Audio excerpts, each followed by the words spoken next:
Isra Mag, votre magazine d'actualité depuis Jérusalem. Isra Mag vous est présenté en partenariat avec...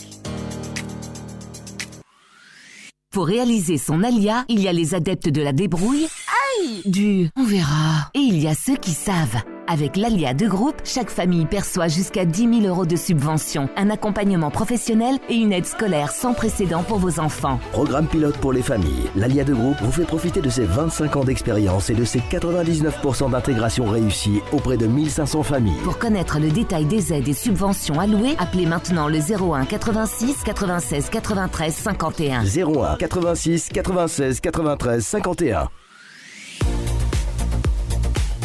Isra Mag, une émission présentée à Jérusalem par David Seban. Shalom à tous et bonjour depuis Jérusalem. Depuis quelques semaines, quelques mois, les retraités français installés en Israël sont inquiétés par les banques, des contrôles fiscaux. De quoi s'agit-il? Que se passe-t-il? Et comment s'articule ce régime des retraites pour les Français installés en Israël? Si vous vous apprêtez vous aussi à faire cette démarche, venir passer votre retraite en Israël, alors soyez bien attentifs à ce que nous dira Esther Amar, notre fiscaliste maison, dans quelques instants. Isra Mag vous est présenté en partenariat avec... Koulam News. Émouvant, surprenant. Rafraîchissant. Koulam News. Israël, comme on l'aime. Je suis fan de Koulam News. Koulam News. Des très belles histoires. KoulamNews.com. Des centaines de milliers de vues chaque semaine. Koulam News, vous allez adorer. KoulamNews.com. Isra Mag, une émission présentée à Jérusalem par David Seban. Bonjour Esther Amar. Bonjour David. Alors vous êtes experte comptable, fiscaliste, vous êtes diplômé de l'ESSEC et vous exercez depuis 30 ans en Israël. Je le disais tout à l'heure en présentant cette émission, vous avez une nouvelle population qui vient dans votre cabinet à Jérusalem. Ce sont les retraités français intégrés, installés en Israël. L'administration fiscale leur pose quelques soucis. De quoi s'agit-il ?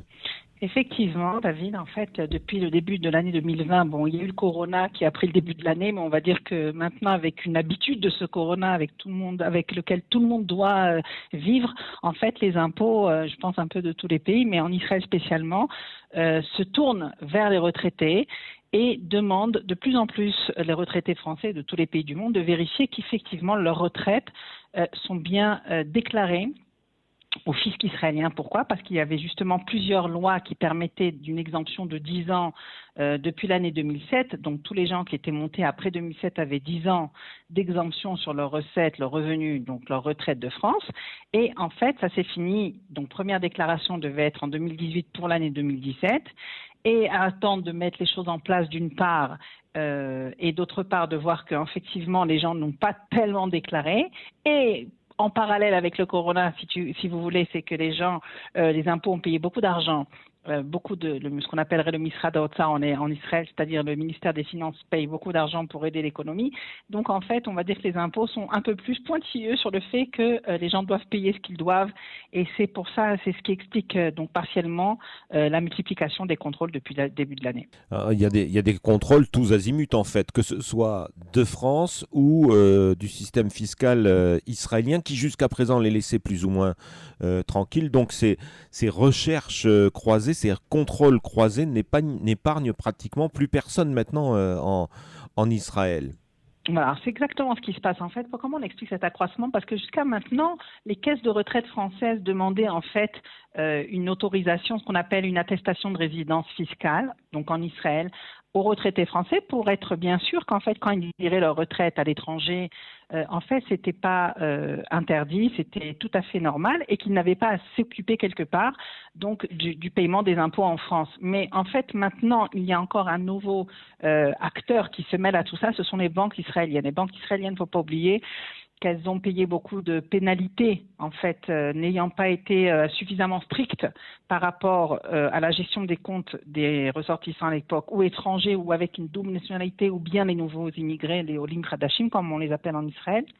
Et ce qui s'est passé, c'est que maintenant, quand un retraité veut faire un apport, donc un transfert officiel de ses retraites, eh ben, il bloque l'argent jusqu'à ce que le retraité soit capable de lui donner attestation de résidence fiscale, donc des impôts israéliens, qui prétendent donc bien qu'ils payent ces impôts en Israël, et ce dernier-là ne leur donnera que quand ils verront qu'ils ont effectivement bien payé leurs impôts en Israël, c'est-à-dire qu'après les 10 ans d'exemption, ils ont commencé à déclarer leur retraite en Israël. Donc c'est pour ça qu'il y a en plus un accroissement de contrôle, parce qu'il y a d'autres acteurs qui rentrent en jeu, qui ne sont pas que les caisses de retraite ou les impôts, les banques s'y mettent aussi. Alors est-ce qu'il y a des types de retraites qui sont plus visés que d'autres, ou est-ce que tout le monde est concerné ?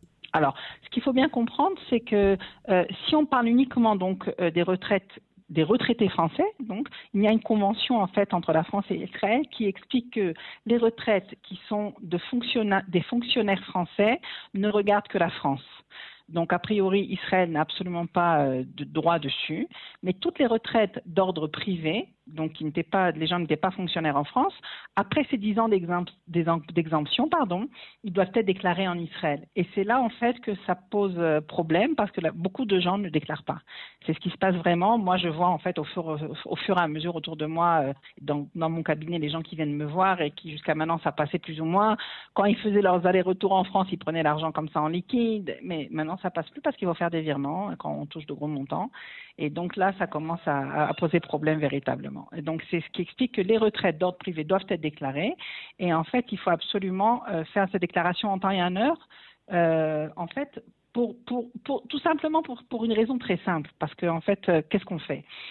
C'est très simple de comprendre qu'en Israël, les retraites ne sont peut-être pas aussi imposées comme on le pense. Et très souvent, des gens peuvent avoir des retraites qui ne seront pas imposées en Israël. Mais ils ont une obligation de déclaration, ne serait-ce que pour obtenir au départ cette fameuse attestation de résidence fiscale. Dans la mesure où on a obtenu l'attestation de résidence fiscale, la banque, elle ne demandera plus une deuxième fois. C'est fini. Et donc, on peut demander aux impôts de dire, regardez, voilà ce que je touche comme retraite. J'ai fait mes déclarations fiscales pendant 2 ans, 3 ans, prouvant que je ne suis pas imposable sur ces montants-là. D'après le régime donc de fiscal israélien, je vous demande d'être aussi exempté de déclaration. C'est ce qu'on fait pour les gens, pour les aider en fait. Donc c'est votre conseil aux retraités qui viennent vous voir, soyez le plus transparent possible, déclarez aux administrations concernées, y compris en Israël, et vous risquez même d'avoir de bonnes surprises parce que l'imposition n'est peut-être pas aussi importante en Israël qu'en France. Ou peut-être pas aussi importante, ou elle ne l'est pas. Voilà, quelqu'un qui a une retraite d'à peu près 2 000 euros par mois ne paye pas d'impôt en Israël. Par exemple. Ce qui se passe, donc ça permet, si vous voulez, d'être en règle, de vivre tranquillement et puis de ne pas payer d'impôts quand même. Donc c'est le mieux à faire, de vérifier au moins. De toutes les façons, l'argent va être bloqué. Alors on ne pourra pas vraiment l'utiliser, sauf tirer petit par petit. Je ne sais pas si les gens font ça par carte bleue. Et de toutes les façons aussi, les banques vont s'y mettre et donc elles demanderont, quoi qu'il arrive, une attestation de résidence fiscale. Et là, ça bloque. Parce que les impôts vont dire, OK, de quoi il vit, qu'est-ce qui se passe ? Et qu'est-ce qu'on va leur répondre ? Aucun représentant fiscal ne signera un document comme ça si jamais c'est pas en règle. Voilà. Je vous remercie Esther Amar, fiscaliste, experte comptable, et vous êtes, c'est ça, diplômée de l'ESSEC. Exactement, voilà, depuis 30 ans, et donc j'ai mon cabinet d'expertise comptable à Jérusalem, voilà. Et moi, je conseille votre site internet qui foisonne d'informations qui nous intéressent tous, pas seulement les retraités. C'est Esther, avec un H, -amar.com. Bonne journée à vous. Bonne journée, au revoir. Isramag vous est présenté en partenariat avec Jérusalem. Imaginez votre alia à Jérusalem avec votre famille, votre entrée rapide sur le marché du travail, un accompagnement scolaire sans précédent pour vos enfants, un soutien financier exclusif. Imaginez une aide de tous les instants. Nous avons pensé tout cela pour vous. Votre alia à Jérusalem n'a jamais été aussi proche. Pour connaître le détail des aides et subventions allouées, appelez maintenant le 01 86 96 93 51. 01 86 96 93 51. Un programme inédit de l'Alia de Groupe avec le concours de la municipalité de Jérusalem. Isramag, une émission présentée à Jérusalem par David Seban. Saluons avant de nous quitter ceux qui nous ont suivis à Bruxelles sur Judaïka 90.2, de l'autre côté à Nice sur la Côte d'Azur, vous étiez sur 89.3 RCN. Shalom depuis Jérusalem, c'était David Seban, à demain.